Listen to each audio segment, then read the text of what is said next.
একের পর এক সংস্থা থেকে শুরু করে একের পর এক বেসরকারি পাওয়া বেসরকারি পাওয়া হচ্ছে, এবং সেইখানে দাঁড়িয়ে দেশের সব থেকে বড় যে সংস্থা ইসরো, সেটা এখন ধীরে ধীরে বেসরকারি পাওয়া। এই সুরক্ষার দিকে এই যে সরকার, নতুন সরকার আসার পরের থেকে মানে 12 বছরে একের পর কিছু বেচতে শুরু করেছে, তবে কি সরকার সুরক্ষা, দেশের সুরক্ষাকে একদম তলানিতে? দেশের সুরক্ষা তো তলানিতে বটেই। আমাদের প্রতিরক্ষা দপ্তরে যা শূন্য পদ, দেশের সুরক্ষা তলানিতে তো পৌঁছেছেই। আমাদের দেশের সরকারের নীতিটাই হচ্ছে বেসরকারিকরণ, সব কিছুকে বিক্রি করে দেওয়া। আমরা অনেক দিন আগে বলেছিলাম যে সব কিছুই যদি বিক্রি হয় তাহলে প্রধানমন্ত্রীটা সরকারি থেকে কি হবে, তো প্রধানমন্ত্রীটাই সরকারি আছে, বাকি সব কিছু আস্তে আস্তে আমাদের দেশের বিক্রি হয়ে যাচ্ছে।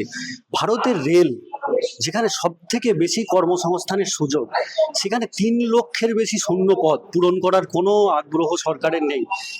পূরণ হচ্ছে কিভাবে না, চুক্তি ভিত্তিক, কারুর কাজে স্থায়িত্ব নেই, সবার কাজের অনিশ্চয়তা। আপনারা নিশ্চয়ই জানেন যে আর্টিফিশিয়াল ইন্টেলিজেন্স গুগলের মাধ্যমে যারা তৈরি করেছিলেন, আমরা এখন বাঁদিকে অপশানে গিয়ে এআই পাচ্ছি, এআই যিনি তৈরি করেছিলেন তার নাম, 4জন মূল বিজ্ঞানীর মধ্যে একজনের নাম হচ্ছে টিমনিত গেব্রু। এ একটা থিসিস তৈরি করে, সেই থিসিসে বলে যে ভারতবর্ষ সহ গোটা পৃথিবী জুড়ে এআইকে যেভাবে ব্যবহার করা হচ্ছে তাতে মানব সভ্যতা ধ্বংস হবে।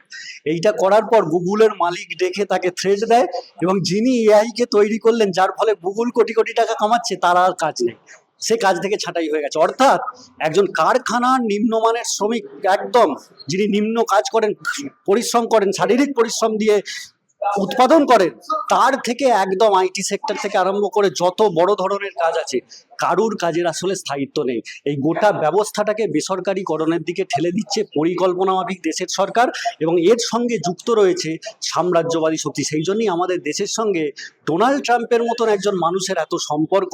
আসলে গোটা ভারতবর্ষের যে বিরাট বাজার, এই বাজারকে আসলে দখল করতে হবে কোটি কোটি টাকা লোটার জন্য। সেই জন্যই তো নিকোবরের গাছ কেটে বিক্রি হচ্ছে, সেই জন্যই তো আরাবল্লী পাহাড় আর পাহাড় থাকছে না, সেই জন্যই তো পুরুলিয়ার অযোধ্যা পাহাড়, সেখানকার জল জমি জঙ্গল বিক্রি হয়ে যাচ্ছে, আদিবাসীরা উচ্ছেদ হয়ে যাচ্ছে। আসলে গোটা ব্যবস্থাটাকে বেসরকারিকরণের দিকে ঠেলে দিয়ে আসলে লুটের রাজনীতিকে বজায় রাখতে হবে। সরকার আসার পরে একাডেমিক ভাতার কথা বলা হচ্ছে, একাডেমিক প্রকল্পের কথা বলা হচ্ছে, সেইখানে দাঁড়িয়ে আজকে যখন তারা দিতে পারছে না, তখন তারা বলছে যে এই পশ্চিমবঙ্গ কেন এত ভাতার উপর নির্ভর, স্বনির্ভর কোন, তারাই বলছে।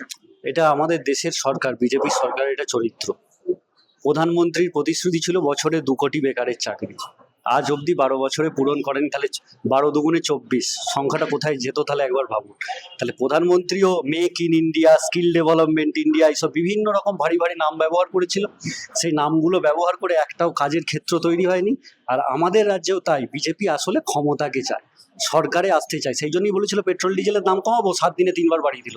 সেই জন্যই বলেছিল যে গ্যাসের দাম কমিয়ে দেবো, 450 টাকা করে দেবো, ওই জন্য গ্যাসের দাম রাতারাতি বাড়িয়ে গেল। যা যা বলেছিল একটা প্রতিশ্রুতিও রাখেনি, ভবিষ্যতেও প্রতিশ্রুতি রাখবে না, কারণ ওদের বন্ধকটা রাখা আছে আম্বানি আদানিদের কাছে। সেই অনুযায়ী ওরা সরকার পরিচালনা করে, সেভাবেই সরকার চলছে, সেভাবেই চলবে। এই ব্যবস্থায় কর্মসংস্থান হবে না, বিকল্প একমাত্র বামপন্থাই যেখানে নতুন কর্মসংস্থান তৈরি হতে পারে।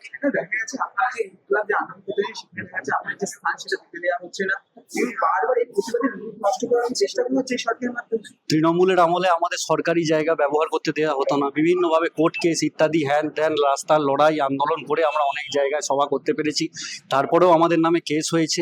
আর সেই একই নীতি গ্রহণ করে চলছে বিজেপি। আসলে বিজেপির মুখ্যমন্ত্রীটা প্রাক্তন তৃণমূল, বিজেপির একাধিক মন্ত্রী আসলে প্রাক্তন তৃণমূল।